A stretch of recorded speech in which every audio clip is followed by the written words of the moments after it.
사랑하지 않아도 되는 이유, 사랑하지 않아도 될 이유라는 제목입니다. 저는 이제 군 생활을 강원도 화천에서 했습니다. 그래서 그때 이제 군 생활을 하면서 개인적으로는 제 군 생활에 좀 많이 꼬였다라는 생각이 좀 들었어요. 왜냐하면 남들은 다 좀 안식일 지키기도 편한 데로 가고 막 그러는 것 같은데 저는 좀 남들이 이렇게 좀 잘 가지 않는 그런 곳으로 배치가 되었거든요. 상병이 되었는데도 제 밑에 2명밖에 없었습니다. 다 고참이었어요. 그러니까 막 모든 일을 하려면 보통 상병 기준으로 일을 하는데 제 기준으로 해봤자 밑에 2명밖에 없는 겁니다. 병장들 챙겨줘야 되고 또 밑에 애들도 또 하다 보니까 이렇게 꼬일 수도 있구나. 근데 더 꼬인 것은 병장이 돼서 제대를 한 5개월 앞에 두었는데요. 저에게 남겨진 훈련이 3개가 있었다는 겁니다. 유격훈련과 그다음에 공수훈련 그리고 이제 혹한기 훈련. 이렇게 꼬일 수 있을까 하는 생각을 좀 해보게 되었습니다. 근데 이상하죠? 병장이 되면 군기가 다 사라집니다. 근력이 사라지고요. 또 근육도 다 어디로 갔는지 없어져 버리더라고요. 한창 때는 겁없이 훈련을 해서 모든 훈련을 다 아주 열심히 했는데 이 병장이 되니까 앞에 남은 훈련들이 하나씩 세워지는 겁니다. 이 훈련은 어떻게 보낼까? 또 저 훈련은 어떻게 보낼까? 여러분, 이 훈련에 빠질 수 있는 가장 좋은 방법이 있다면 뭘까요? 어떻게 해야 이 훈련을 빠질 수 있을까? 제가 3가지를 꼽아봤습니다. 하나는 뭐냐면 부상이에요. 내가 다치면 행군할 때 보면 그러면 안 되는데 고민하게 됩니다. 가다가 내가 쓰러지면 나를 가지 말라 할까 아니면 계속 끌고 올라갈 것인가. 이제 그런 고민을 했던 적이 있거든요. 2번째로는 작업입니다. 작업. 군에 갔다 오신 분들 아시겠지만 행정관님이 누구 와서 일을 해야 하면 공식적인 거기 때문에 훈련을 빠질 수가 있어요. 그리고 하나는 상부에서 갑자기 명령이 내려오는 겁니다. 무슨 하지 말라는 명령이 내려오든가 이 병사에게 훈련시키지 말라는 명령이 내려오면 훈련을 하지 않아도 되는 거죠. 근데 이제 제가 말한 이 3가지 이유의 장점은 대놓고 하지 않아도 된다는 거예요. 훈련을 싫어하는 마음이 있는데 이유가 있죠. 훈련을 가지 않아도 되는 이유가 있기 때문에 욕을 먹을 필요도 없고 당당하게 그 훈련에서 열애가 될 수 있는 겁니다. 이처럼 우리의 그 삶 가운데 이유가 있다라는 것은 참 편합니다. 우리의 속마음을 숨길 수도 있고요. 또 그 이유 뒤에 숨을 수도 있습니다. 이제 그 베리언 스프링스의 겨울이 다가오죠. 우리 아이들은 눈이 오기만을 기다립니다. 눈이 많이 오면 학교를 안 가도 되거든요. 이 몸과 마음이 지친 그 학교 생활 가운데 이 눈이 오는 날은 오피셜하게 공식적으로 학교를 가지 않아도 되기 때문에 아이들은 이 스노우데이만을 기다리는 것을 제가 보게 되었습니다. 그래서 그렇게 이유를 가지게 되면 문제가 되지 않습니다. 규율적으로 완벽하고 나는 여전히 용감한 군인으로 남을 수 있게 되는 거죠. 저는 오늘 이 시간 여러분과 함께 요한복음 4장에 있는 내용을 가지고 말씀을 좀 살펴보고자 합니다. 요한복음 4장에 나오는 사마리아 여인에 대한 이야기죠. 저 개인적으로는 이 4장이 쓰여지지 않았더라면 하는 마음이 좀 있습니다. 쓰여지지 않았더라면 우리가 좀 더 편하게 신앙생활을 해도 되지 않았을까 하는 거죠. 왜냐하면 요한복음 4장 이 사마리아 여인에 대한 이야기에는 우리가 사랑하지 않아도 되는 이유들이 등장하기 때문이에요. 요한복음 4장 9절 말씀을 좀 같이 보도록 하겠습니다. 다 같이 읽겠습니다. 사마리아 여자가 이르되 당신은 유대인으로서 어찌하여 사마리아 여자인 나에게 물을 달라 하나이까 하니 이는 유대인이 사마리아인과 상종하지 아니함이로라. 원래 이스라엘이 사마리아 사람들과 미워하는 관계는 아니었죠. 바벨론 전쟁 이후에 이 사마리아라는 지역에 참 많은 이방인들이 오게 되었습니다. 국가 정책적으로 이 도시 간 교환하는, 그래서 사마리아에 있는 유대인들을 다른 동네로 보내고 또 다른 마을에 있는 이방인들을 그 마을에 오게 해서 서로 그 민족이 합쳐지지 못하게끔 또 반역을 하거나 분란을 일으키는 일이 없도록 미연에 방지하기 위한 그런 장치 가운데 하나였습니다. 또 전쟁 이후에 사마리아와 유대 사이에는 성전 건축으로 인하여서 또 커다란 분란이 있었죠. 그리고 이후에 그런 관계들이 계속해서 이어져 와서 이제는 서로 말도 하지 않는, 또 대면하지 않는 그러한 관계가 되어버린 것입니다. 예수님께서 한 율법사에게 자비를 베푼 사람이 누구냐라고 물을 때에 선한 사마리아인 이야기에서도 보게 되면요, 지나가던 유대인 제사장, 지나가던 유대인 레위 서기관, 그 많은 사람들이 그들을 지나갔죠. 근데 유독 사마리아 한 사람이 그 행인을 도와줬습니다. 그러면 누가 자비를 베푼 자이니까 라고 물을 때에 이 율법사가 사마리아인이라고 얘기할 만도 한데요, 율법사는 차마 그 말을 하지 않는 거예요. 뭐라고 얘기합니까? 자비를 베푼 자니이다 라고 얘기하는 것을 우리는 발견하게 됩니다. 세상에서 가장 무서운 동물이 있는데요, 그 동물이 뭔지 아십니까? 아마존의 어느 강에 있는 피라냐라는 동물입니다. 물고기예요. 사람들은 이제 뱀이라든지 호랑이를 무서워한다라고 얘기하는데요, 막상 이 호랑이나 뱀도요, 사람이 이게 딱 다가가면 움찔한다고 합니다. 근데 이 피라냐는 그런 게 없어요. 움찔하는 게 없이 그냥 달려들어서 다 이렇게 사람을 죽이죠. 근데 이 피라냐보다 더 무서운 존재가 있는데 그게 뭐냐면 바로 사람이에요. 사람은 그 존재를 아예 무시해버리는 거예요. 있어도 없는 것처럼. 그래서 이 이스라엘 백성들이 사마리아인을 대하는 모습이 그랬다는 것입니다. 그래서 여행할 때도 보게 되면요, 사마리아를 이렇게 가로질러 가면 빠른데 그들과 대면하고 그들과 이야기하는 것이 부담스러우니까 뭐 하는 겁니까? 삥 둘러서 거기를 다른 목적지로 가게 되는 거죠. 만약 이들에게 예수님께서 그곳에 가자라고 하지 않았더라면 그들은 결국 그 자리에 있지 않았을 것입니다. 이 갈등이 제자들이 사마리아 여인을 사랑할 수 없었던 이유 가운데 하나였던 것입니다. 두 번째로는 그들에게는 원칙과 규율이 있었습니다. 요한복음 4장 8절입니다. 이는 제자들이 먹을 것을 사러 그 동네에 들어갔음이로라. 여러분, 예수님께서 제자들에게 자 사마리아로 들어가자라고 했을 때에 당황했겠죠. 한 번도 가본 적이 없는데, 또 한 번도 가서는 안 된다라고 들어왔는데, 근데 8절을 보면서 느낀 것은 의외로 이 제자들이 새로운 상황에 참 잘 적응하는구나라는 생각을 해보게 됐어요.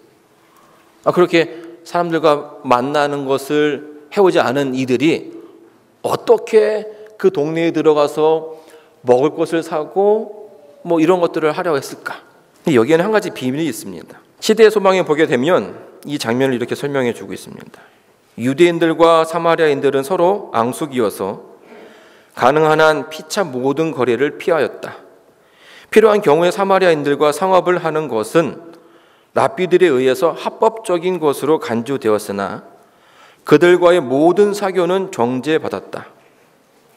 유대인들은 사마리아인에게 빌리려고도 하지 않았고 친절한 행위뿐 아니라 떡 한 조각이나 물 한 잔이라도 얻으려 하지 않았다.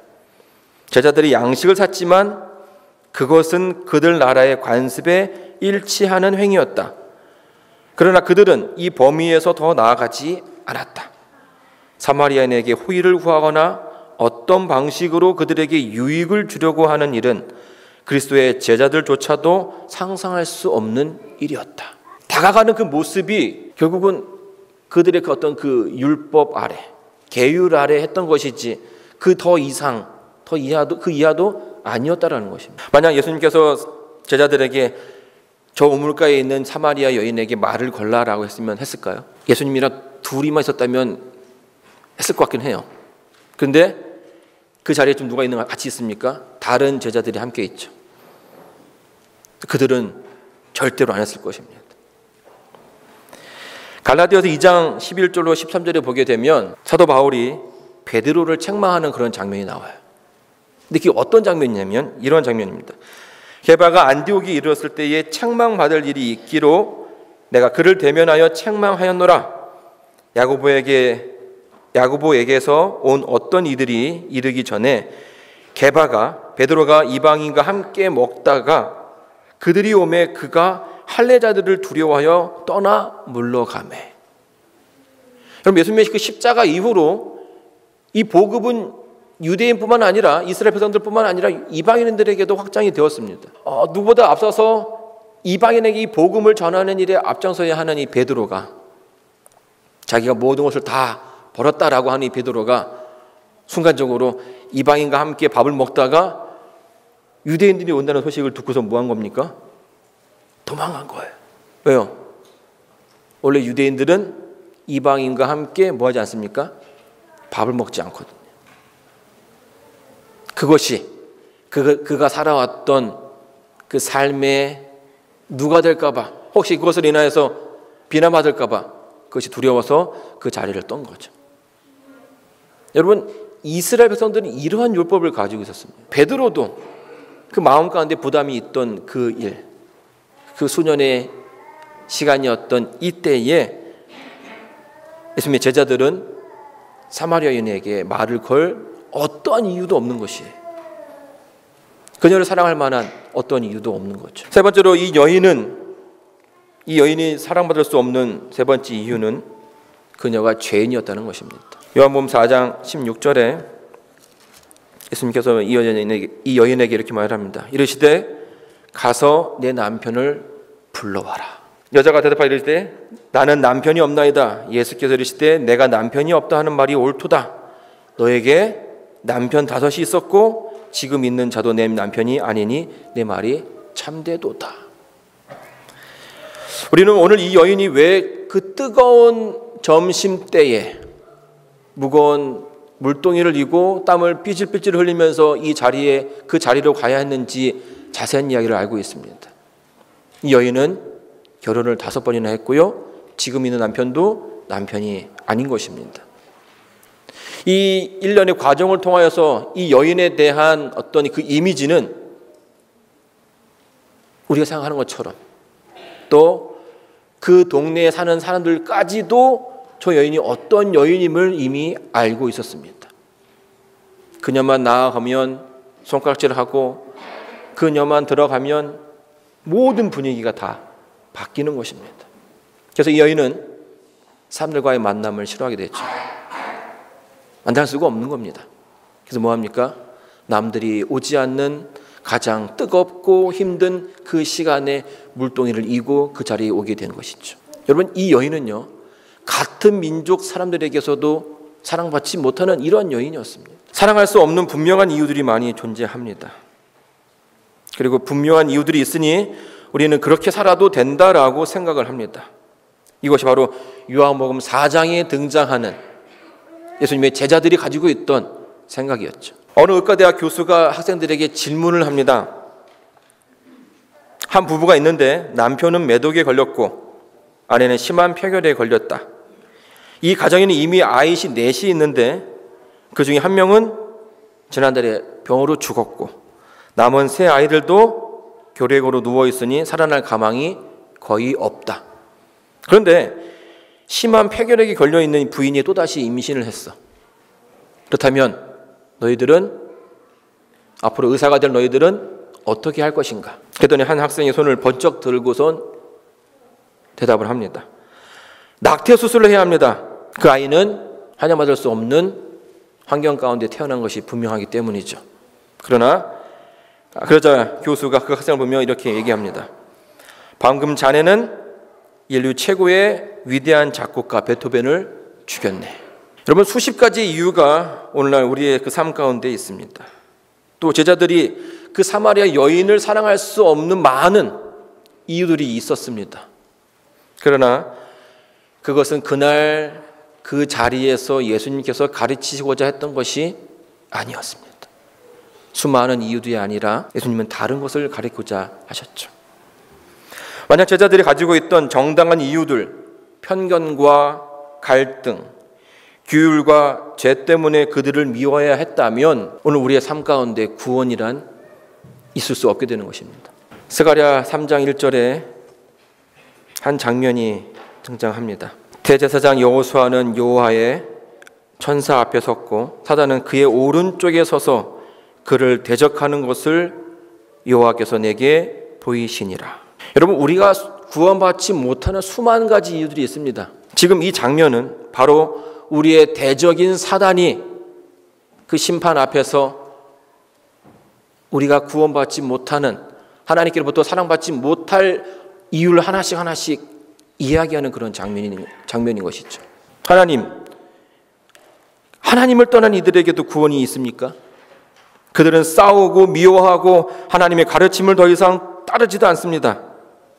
그들은 예수님을 배반하고 부인했고 인정하려 들지도 않았습니다.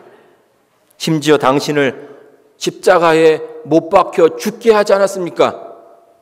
이들에게 구원이 가능합니까?